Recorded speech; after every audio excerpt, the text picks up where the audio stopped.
सामने कुछ ऐसा इंटरफेस आ जाएगा। अब आपको यहाँ पर जो प्रोसेस मैं बताने वाला हूँ, आपको इस प्रोसेस को फॉलो करते जाना है। यहाँ पर आपको दो ऑप्शन देखने को मिलेंगे, एक है लॉगिन का और दूसरा है रजिस्ट्रेशन का। तो अगर आप पहले से इसके अंदर रजिस्टर्ड हो तो आपको यहाँ पर अपनी डिजिटल आइडेंटिटी, पासवर्ड और कैप्चा डाल करके लॉगिन कर लेना है। पर अगर अभी आप फ्रेशर हो तो आपको पहले रजिस्ट्रेशन करना होगा। तो यहाँ पर आपको रजिस्ट्रेशन के ऊपर क्लिक कर देना है। अब क्लिक करने के बाद आपके सामने कुछ थोड़ा सा जो इंटरफेस है वो डिफरेंट होगा। यहाँ पर आप सिटीजन, उद्योग, गवर्नमेंट एम्प्लॉय और फेसबुक, गूगल, ट्विटर यानी कि ये ऑप्शन आपको दिए गए हैं जिनके माध्यम से आप इसके अंदर रजिस्टर्ड हो सकते हो। तो यहाँ पर आप जिस भी माध्यम से होना चाहते हो वो हो सकते हो। मैं आपको यहाँ पर गूगल का इस्तेमाल करके बताने वाला हूँ कि कैसे आप इसमें अकाउंट यानी कि रजिस्ट्रेशन कर पाओगे। तो यहाँ पर आप गूगल सेलेक्ट कर लीजिए। जैसे ही आप गूगल सेलेक्ट करोगे तो जो भी आप ईमेल आईडी यहाँ पर देना चाहते हो रजिस्ट्रेशन करने के लिए, वो यहाँ से, अगर आपके पहले पीसी के अंदर बहुत सारी ईमेल आईडी है वो आपको सिलेक्ट करनी है, नहीं तो आपको अपनी ईमेल आईडी भर करके आगे मैं आपको बताता हूं कि क्या करना होगा। तो यहां पर मैं अपनी ईमेल आईडी ये सिलेक्ट कर लेता हूं। अब सिलेक्ट करने के बाद आपको इसका पासवर्ड यहाँ पर डालना होगा। जो भी पासवर्ड आपकी ईमेल आईडी का है वो आपको यहाँ पर भर देना है और फिर आपको नेक्स्ट के ऊपर क्लिक कर देना है। अब जैसे ही आप नेक्स्ट के ऊपर क्लिक करोगे, प्रोसेसिंग होने के बाद आपके सामने डिस्प्ले पर एक लिंक आएगा। आपको ऊपर वाले लिंक पर क्लिक कर देना है और क्लिक करने के बाद आप यहाँ पर कुछ इस तरह का इंटरफेस देख पाओगे, जहाँ पर आपके जो ईमेल आईडी का यूजर नेम है वो यहाँ पर आ चुका है, जैसा कि आप देख पा रहे हो। अब आपको यहाँ पर एक पासवर्ड सिलेक्ट करना होगा जो कि आपका मनपसंद होना चाहिए और इसमें आपका एक स्मॉल वर्ड, कैपिटल वर्ड और डिजिट और साथ ही एक स्पेशल वर्ड भी होना जरूरी है। और जो आपकी पासवर्ड की जो संख्या है वो 5 से लेकर 20 कैरेक्टर के बीच में होनी चाहिए। तो यहाँ पर मैं एक पासवर्ड सिलेक्ट कर लेता हूँ यानी कि भर लेता हूँ। आपको भी अपनी मनपसंद के अनुसार यहाँ पर एक पासवर्ड भर लेना है। तो चलिए मैं यहाँ पर ये पासवर्ड भर करके दोबारा कंफर्म कर देता हूँ। उसके बाद आता है मोबाइल नंबर। यहाँ पर आपको अपना मोबाइल नंबर फिलअप कर देना है जो कि वर्किंग होना चाहिए। और नीचे जो आपकी ईमेल आईडी है जिससे आपने रजिस्ट्रेशन किया है वो तो पहले से ही यहाँ पर अवेलेबल है। अब आपको क्या करना है, आपको नीचे रजिस्टर के ऊपर क्लिक कर देना है। रजिस्टर पर क्लिक करने के बाद आपके सामने कुछ इस तरह का अलर्ट आ जाएगा जहां पर दिया है registration successful for SSOID Amjad Malik 5। It is strongly recommended to change the password at first login. यानी कि जो आपका रजिस्ट्रेशन है वो सक्सेसफुल हो चुका है। साथ ही आपको ये भी रिकमेंड किया जा रहा है कि जब आप फर्स्ट लॉगिन करो तो आपको अपना पासवर्ड चेंज कर लेना चाहिए। तो यहाँ पर अब मैं ओके करता हूँ और ओके करने के बाद जैसे ही आप ओके करोगे तो आपके सामने अब साइन इन का पेज ओपन होगा जो कि आपका सबसे पहले हुआ था।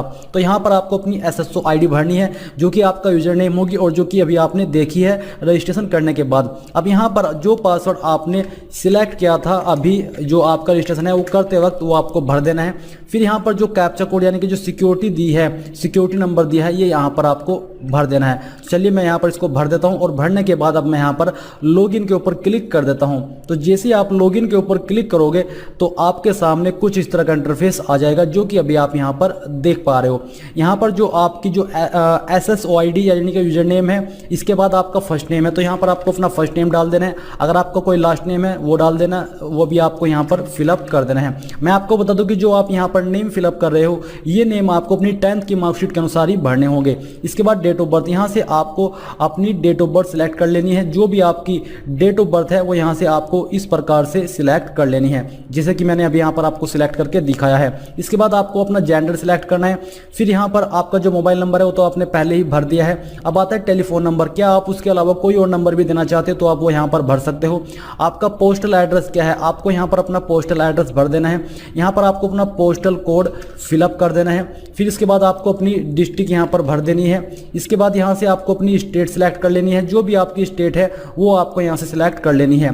अब इसके बाद आपको यहाँ पर है बहामास ID इनरोलमेंट नंबर। तो ये आपके लिए नहीं है और ये भी आपके आधार ID VID ये भी आप यहाँ से भर सकते हो अगर आप चाहो तो जैसे ही आप इसके ऊपर क्लिक करोगे तो यहाँ पर आप अपनी अपडेट आधार नंबर यानी कि अपनी जो आधार कार्ड की वर्चुअल ID है वो यहाँ पर भर सकते हो। और भरने के बाद आपको कंटिन्यू के ऊपर क्लिक कर देना है। और फिर जब आपकी सभी जानकारी भर जाए तो आपको अपडेट के ऊपर क्लिक कर देना है। अपडेट पर क्लिक करने के बाद प्रोसेसिंग होगी और प्रोसेसिंग होने के बाद आप यहां पर देखोगे अलर्ट में your SSO profile has been updated successfully and a notification has been send through SMS and और ईमेल। यानी कि आपको एक नोटिफिकेशन मैसेज और मेल के माध्यम से भेज दिया गया है। अब आपको यहाँ पर ओके करना है। अब जब आप ओके कर लोगे तो आपके सामने आपके जो फॉर्म है उसका डैशबोर्ड ओपन हो जाएगा। अभी प्रोसेसिंग हो रही है। प्रोसेसिंग होने के बाद आप यहाँ पर देखोगे कि आपके फॉर्म का डैशबोर्ड ओपन हो चुका है। अब मैं आपको बताता हूं कि कैसे आपको अप्लाई करना है। दोस्तों यहां पर आप देख पा रहे हो कि बहुत सारे ऑप्शन दिए गए हैं, इसमें आप कंफ्यूज मत होइएगा क्योंकि मैं आपको बताने वाला हूं कि कैसे आप इस फॉर्म को भर पाओगे। यहां पर आप जैसे ही आपके सामने इस तरह के ये ऑप्शन आ जाए, आपको क्या करना होगा, यहां पर आप जैसे नीचे आओगे तो देखोगे रिक्रूटमेंट पोर्टल, तो आपको इसके ऊपर क्लिक कर देना है। अब आपके सामने यहाँ पर ऑनगोइंग रिक्रूटमेंट सेक्शन के अंदर नीचे की तरफ देखने को मिलेगा JEN 2022 रिक्रूटमेंट, तो आपको यहाँ पर अप्लाई नाउ के ऊपर क्लिक करना है। इसके ऊपर क्लिक करने के बाद आपके सामने यहाँ पर डिसिप्लिन आ जाएंगे जिसमें आपको अप्लाई करना है, जैसे कि JEE civil diploma holder, JEE electrical diploma holder, JEE mechanical electrical degree holder, यानी कि आपको ये बताया कि कौन से डिसिप्लिन पर कौन सी डिग्री से या डिप्लोमा से अप्लाई होगा। तो जिस पर भी आप अप्लाई करना चाहते हैं वही आपको यहाँ पर उसके ऊपर क्लिक करना है अपनी क्वालिफिकेशन के अकॉर्डिंग। ये करने के बाद आपके सामने यहाँ पर आपकी जो बेसिक इंफॉर्मेशन है वो आ जाएगी। तो सबसे पहले आपको आपका नाम 10th की मार्कशीट के अनुसार यहाँ पर एंटर करना है। इसके बाद आपको यहाँ पर देखने को मिलेगा जेंडर, आपको जेंडर सिलेक्ट करना है। ये सिलेक्ट करने के बाद आप देखेंगे पिता का नाम, तो आपको आपके फादर का नेम 10th की मार्कशीट के अनुसार एंटर करना है। आपको यहाँ पर अपनी माता जी का नाम एंटर करना है। डेट ऑफ बर्थ आपकी जो भी है वो यहाँ पर आपको कैलेंडर के ऊपर क्लिक करके सिलेक्ट कर लेनी है। पहले यहाँ से ईयर सेलेक्ट कीजिए, फिर इसके बाद में मंथ और इसके बाद में डे, तो आपकी डेट ऑफ बर्थ आ जाएगी। कास्ट कैटेगरी आपकी कौन सी है वो आपको सिलेक्ट कर लेनी है। तो चलिए मैं यहाँ से सिलेक्ट कर लेता हूँ। इसके बाद दोस्तों यहाँ पर आपसे पूछेगा कि PS श्रेणी विभाग, यानी कि बेसिकली क्या आप विकलांग है और आपकी इनमें से कोई कैटेगरी है। अगर हाँ तो आपको वो टिक करनी है, नहीं तो आपको नॉट एप्लीकेबल सिलेक्ट कर लेना है अगर आप विकलांग नहीं है। रिलीजन आपका कौन सा है वो आपको यहाँ पर सिलेक्ट करना है। मैरिटल स्टेटस, तो यहाँ पर मैं अनमैरिड सिलेक्ट करता हूँ। आपका जो भी स्टेटस है आप वो सिलेक्ट करेंगे। अगर आप अनमैरिड के अलावा अन्य कोई स्टेटस दे रहे हैं तो आपको यहाँ पर आपकी पति या फिर पत्नी का नाम देना है। आपको आपके जो एक से अधिक जीवित पति पत्नी है तो आपको उसकी जानकारी देनी होगी। इसके बाद यहाँ पर दोस्तों जीवित बालक की संख्या, तो यहाँ पर आपको 00 लिख देना है अगर आप अनमैरिड हैं। फिर आपको मोबाइल नंबर एंटर करना है। ईमेल आईडी आपकी यहाँ पर दी गई है। अप्लाइंग फॉर, तो यहाँ पर आपको सिलेक्ट करना है कि क्या आप राजस्थान के अनुसूचित क्षेत्र से संबंधित है। अगर हाँ तो यस कीजिए, नहीं तो आपको नो करना है। इसके बाद कोरेस्पोंडेंस एड्रेस यानी कि प्रेजेंट एड्रेस, तो जो भी आपका प्रेजेंट एड्रेस है वो आप यहाँ पर फिल करेंगे। आपको एड्रेस लाइन 2 और 3 का इस्तेमाल कर लेना है। जो यहाँ पर आपकी 2 और 3 तीसरी लाइन है ये कंपलसरी रूप में ऐड नहीं है, आप इनको चाहे खाली छोड़ सकते हैं। एक लाइन के अंदर ही पूरा एड्रेस फिल करके आपकी चॉइस के अकॉर्डिंग है। फिर इसके बाद आपको यहाँ पर आपकी जो स्टेट है वो सिलेक्ट कर लेनी है। ये सिलेक्ट करने के बाद यहाँ पर आपको आपकी डिस्ट्रिक्ट बतानी है, उस स्टेट के अंदर आपकी कौन सी डिस्ट्रिक्ट है। यहाँ पर आपको आपके सिटी या फिर विलेज का नाम एंटर करना है। ये एंटर करने के बाद आप देखेंगे पिन कोड, आपको यहाँ पर अपना पिन कोड भी डाल देना है। इसके बाद परमानेंट एड्रेस सेम है जब हो, अगर आपका प्रेजेंट और परमानेंट एड्रेस सेम है तो यहाँ पर टिक कर दीजिए। टिक करने के बाद नीचे आइए और नेक्स्ट के ऊपर क्लिक कर दीजिए। नेक्स्ट पर क्लिक करने के बाद पर्सनल डिटेल में आपको डोमिसाइल डिटेल देनी है, तो नेशनलिटी में आपको इंडियन सिलेक्ट करना है। होम स्टेट आपकी जो भी है वो आप यहाँ पर सिलेक्ट कर लीजिए।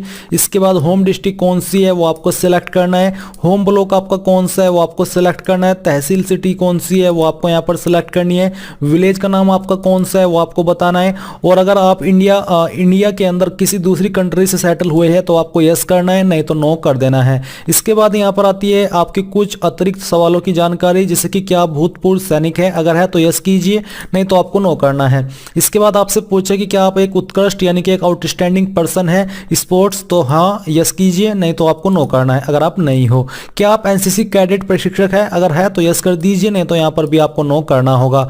आप भूतपूर्व कैदी है तो यस कीजिए, नहीं तो आपको नो करना है। अगला सवाल पूछे कि क्या आप मौजूदा राज्य सरकार के कर्मचारी जो कि परमानेंट होने चाहिए ऐसे कैंडिडेट हो, तो यस कीजिए, नहीं तो नो करना है। क्या आपकी पारिवारिक आय 2.5 लाख से कम है, अगर आप ऐसे कैंडिडेट है जिसकी फैमिली इनकम 2.5 लाख से कम है तो आप यहाँ पर यस करेंगे और यहाँ से इसको डबल कंफर्म भी कर देंगे। फिर एडिशनल कैटेगरी, अगर आपकी इनमें से कोई कैटेगरी है जो कि यहाँ पर दी गई है तो आपको इसके ऊपर टिक कर देना है, नहीं तो आपको इनको छोड़ देना है ऐसे ही, और नीचे नेक्स्ट के ऊपर क्लिक करना है। नेक्स्ट के ऊपर क्लिक करने के बाद आपके सामने क्वालिफिकेशन की जानकारी आती है। सबसे पहले 10th की जानकारी भरेंगे, तो सब्जेक्ट ग्रुप में आपको ऑल सब्जेक्ट लिख देना है। ये लिखने के बाद आपको बताना कि आपने 10th किस बोर्ड से की है, यानी कि बोर्ड का नाम देना है। इसके बाद आपको आपका 10th का रोल नंबर यहाँ पर एंटर करना है।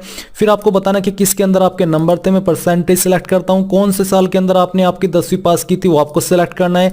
आपकी कितनी परसेंटेज या प्रतिशत या फिर ग्रेड क्या थी वो आपको यहाँ पर एंटर करना है।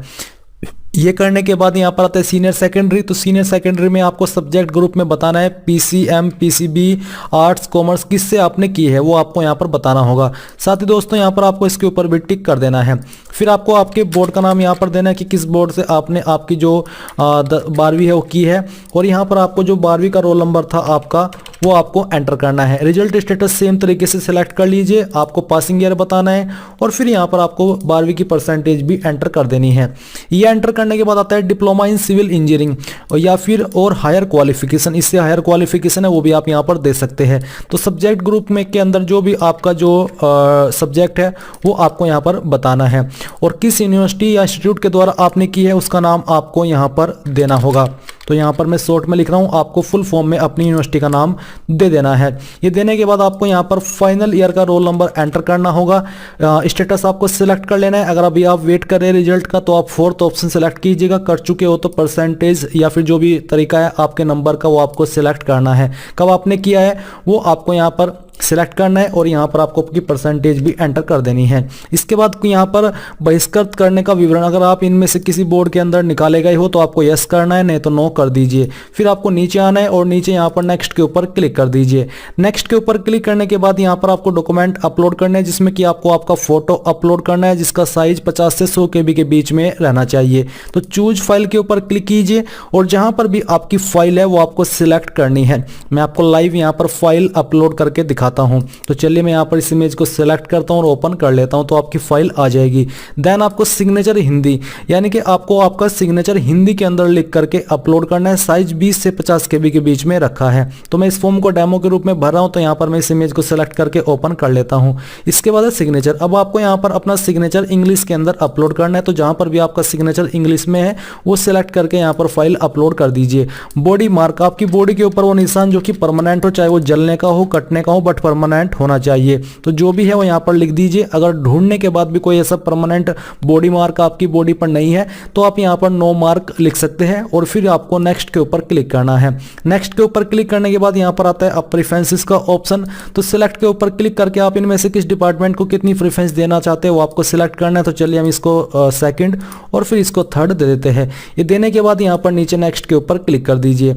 अब आपके सामने आपके फॉर्म का प्रीव्यू आ जाएगा। आपने जितनी भी जानकारी अभी तक भरी है इन सभी को अच्छे से चेक कीजिए, और अगर आपको लगता है कि कोई जानकारी गलत है तो अपडेट के ऊपर क्लिक करके अपडेट कीजिए, नहीं तो यहाँ पर आपको डिक्लेरेशन पे नीचे टिक करना है और फाइनल सबमिट के ऊपर क्लिक करना है। अब यहाँ पर आपके सामने फीस का अमाउंट आ जाएगा। आपको इस जानकारी को कंफर्म करके नीचे पे फीस के ऊपर क्लिक करके यहाँ से ओके करना है। एक बार फिर से आपको ओके करना है। अब आपको यहाँ पर सिलेक्ट करना है कि किस माध्यम से आपको फीस जमा करनी है। तो आपको यहाँ पर एग्रीगेटर के ऊपर क्लिक करके इनमें से कोई एक एग्रीगेटर सिलेक्ट करना है, जैसे कि फर्स्ट वाला ही सिलेक्ट कर लीजिए। फिर यहाँ पर आपको पे नाउ के ऊपर क्लिक करना है। इसके बाद आपके सामने पेमेंट के काफी सारे विकल्प आएंगे जिनके माध्यम से आप अपनी एप्लीकेशन फीस जमा कर पाएंगे। तो यहाँ पर आपके सामने कार्ड का ऑप्शन है, नेट बैंकिंग का ऑप्शन है, जिस माध्यम से चाहे आप अपनी एप्लीकेशन फीस जमा कर सकते हैं। जैसे ही आप यहाँ पर कार्ड की डिटेल फिल करके अपनी पे के ऊपर क्लिक करेंगे तो फीस जमा हो जाएगी, और फीस जमा होने के बाद आप अपने फॉर्म का फाइनल प्रिंट आउट ले पाएंगे। इसी प्रकार से आप लोग RSM SSB junior engineer online form 2022 को भर पाएंगे। आई होप ये प्रोसेस आपको